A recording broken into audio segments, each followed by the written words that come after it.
Blackshirts today? Was anything special? Just kind of had them in the locker room ready for guys to go? No, had them in the locker room ready to go. Coach discussed it a couple days ago, and then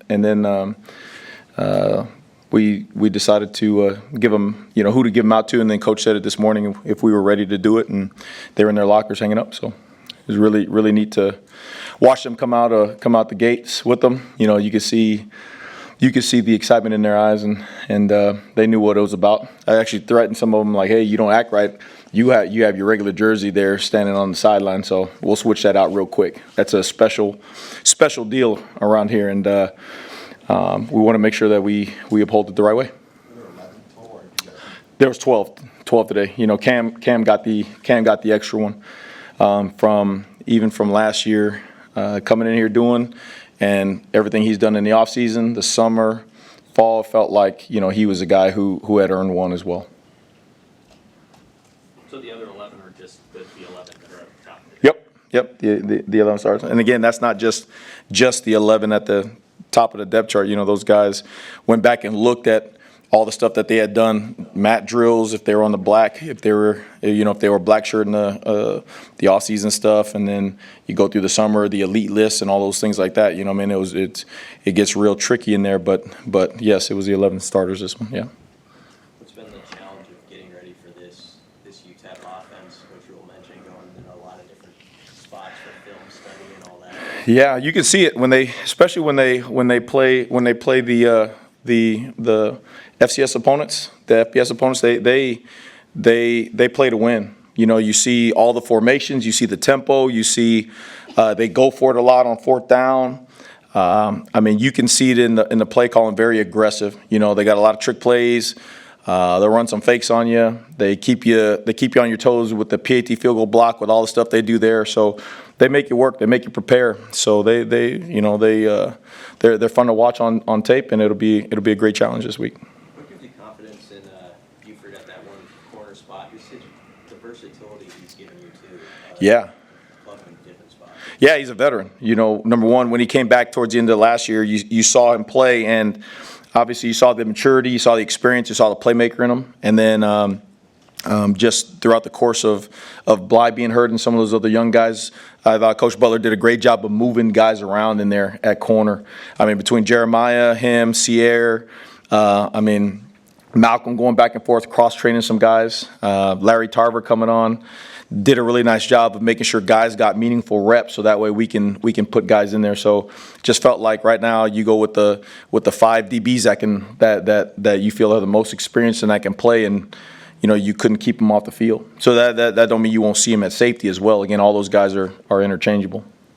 Tony, how much do you claim El Paso as a place that helped shape you in football or in life? Yeah, it really did change my life, because I grew up in New York, and there wasn't any sports around. So then when I went to El Paso, that was the first time that I got a chance to play football and be involved in that. And from then on, it was just all football, grades better, not being a knucklehead off the field. So that my football life started in El Paso. So my second family lives in El Paso. My brother, my stepbrother, I call him my brother.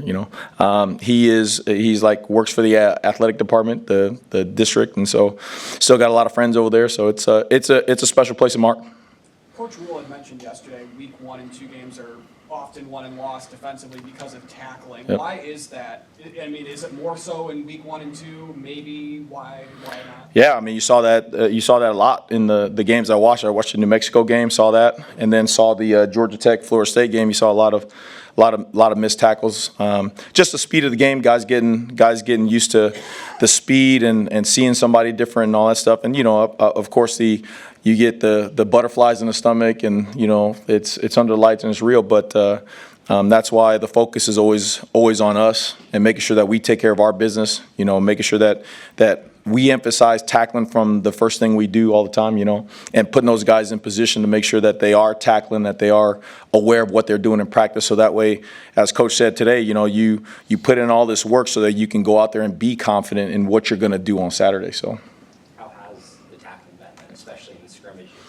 What have they shown you in that area? Yeah, it's progressed. You know what I mean? Like, you go and use your first one, it's sloppy, wasn't good enough. Then the second one, you're seeing guys get to understand like how we want to do things tackling, especially in the open field. You know, out there on all the perimeter screens and all that stuff. You want to make sure you overemphasize that, because that's what you're going to see this week. So it's gotten better and better. Is it where it's supposed to be? You know, I think we're going to leave that till after the season to say if it was good or not. But right now, you know, the guys are getting better. Guys understand what kind of game it's going to be and why we're emphasizing it so much in practice. So They haven't named a starting quarterback between Hockley or is there much of a difference between McConnell and Hockley? yeah, I mean, I get the gamesmanship and all. You know what I mean? We came out and named it. I get all that stuff. You know, you see them on tape and you see the differences. One of them may be a little bit better passer, not as much of a scrambler, so to speak. And the other one, you know, he's a guy who runs around a lot. You know what I mean? So we prepare for both of them. Got a feeling of which one it will be. Just looking at the tape and seeing how valuable the quarterback run game is in the offense. You know, so getting a feel for that. But really, again, at the end of the day, you know, Coach had a great saying. You know, we want to be humble enough to prepare the right way. You know what I mean? Because if you don't respect your opponent, you're going to get beat. That's just football 101. But we want to be confident enough to go out there and do what we're supposed to do. And so we've given them different looks. You know, we're preparing for both, and we'll see what happens. Tony, you obviously had to wait 2 weeks to play 2 games last year before you could get out in the stadium.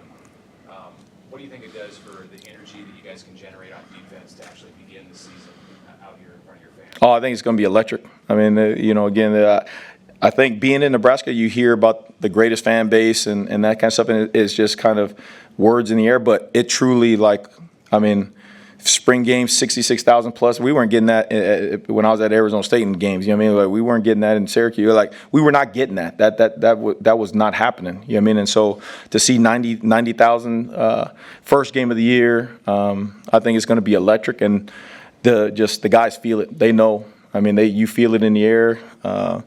Just the vibes. I mean, you kind of get the goosebumps right now talking about it. It is going to be a great day in there. Tony, what impression? Okay, go ahead. With Dylan being named the starter last week, how has he challenged defense? Oh, he every which way. You know, for as much as he can throw the ball and the different concepts and all that stuff, and keeping everybody in tune all the time, because he can roll out one way, throw it back, you know, against the grain, all that kind of stuff. You know, Dylan's smart. Like, he extends plays, and I think one of the things that we wanted to work on last year, especially, was the off script plays, the guys scrambling around and then finding throws down the field. You know, and so got a lot of practice at that with him running back there, and all the quarterbacks doing that to us. So it's going to be fun to watch him. You know. What are like the last 24 to 48 hours like for you as a D coordinator before an opener? Are they different from the other games just because you haven't played yet? That's a great question, man. You start to get restless. You know, you start to work on the pin things with the fingers. You know, I start flipping my pins in my fingers. Like, you just start getting antsy and all that stuff. You wonder, like, do you have enough defense? Do you have too much defense? Do you have too little defense? You know, your mind starts going all over the place. But then, you know, you kind of hone in and you look at the guys and, you know, again, it goes back to the work that you put in all off season. This is, you know, you've studied the opponent the first 4 a couple times already throughout the year, and you can feel it out at practice. You know, as you get into the trade periods and giving more looks of the opponent, stuff like that. Like, and it just kind of builds up, and you get that. You know, I remember the first time I ever called the game, I sat down and I was like, man, I don't think none of this stuff is going to work, man. We might give up 100 points today. And we went out there and had 6 turnovers and did all that kind of stuff. So, you know, your mind just races, but it's a good feeling. It's football season, right? So it's a good feeling. One more on Campbell and Hart. What's put him in position to get a black shirt as a relatively young player? Yep. He is OOU. He's what this place is all about, what this program's all about. Academically wise, engineering major, I mean, elite grades, elite process in the classes he's taken and knowing where he's supposed to be and doing the things he's supposed to be doing. You watch him in the off season and he's 100 miles an hour, no excuses, always in front of the lines, just kind of a low maintenance, blue collar guy. And then when he goes out there, he knows what to do, he knows how to do it, and then he does it at an elite level, you know, and he's a great teammate. I mean, just again, OOU, if you talk about one of the first guys you mentioned about with the DNA of the program, it would be him. So. Hey, Sierra's only been here for a couple of months. How do you feel like he's taken to the defense, and what kind of work has he put in the 2 months?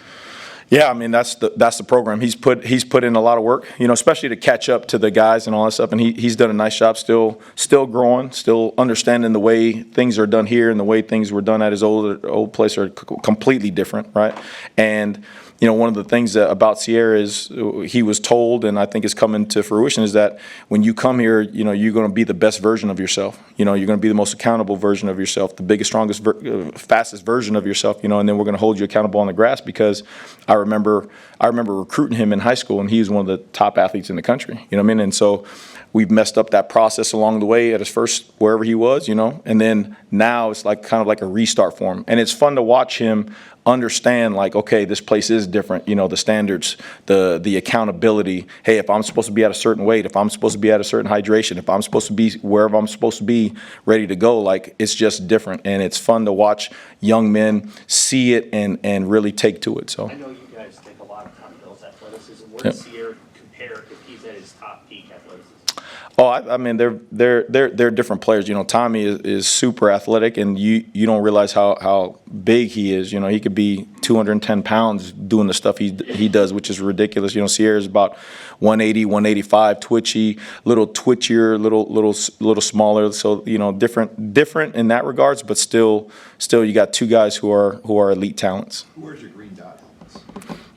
The green dots will go to. We're still moving that around just because of the special teams aspect and how many we're going to get and all that kind of stuff. So we're still trying to figure that out.